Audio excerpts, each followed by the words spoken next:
Rulda yana erkatoylar. O'zbekiston yo'llarida voyaga yetmagan shaxslarning katta tezlikda mashina boshqarishi davom etmoqda. Bu safar Toshkentda 13 yoshli o'smirlar shu ishni qilgani ma'lum bo'ldi. Jurnalist Javohir Sultonov Instagramdagi sahifasida ularning shu xatti-harakatlari aks etgan tasvirlarni e'lon qildi. Unda bolalar bir necha marta turli mashinalar rulida o'tirgani, yo'l harakati qoidalarini qo'pol tarzda buzganini ko'rish mumkin.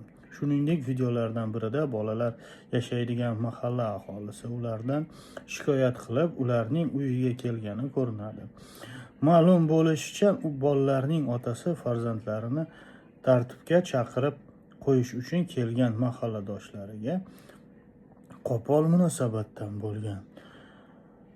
Ma'lumotlarga ko'ra, bolalarning otasi Nozim Azizov bo'lib, u mamlakatdagi yirik farmatsevt tadbirkorlardan biri hisoblanadi.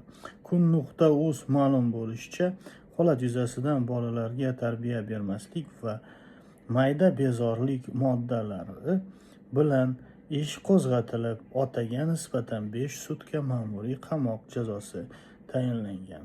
Kun.uz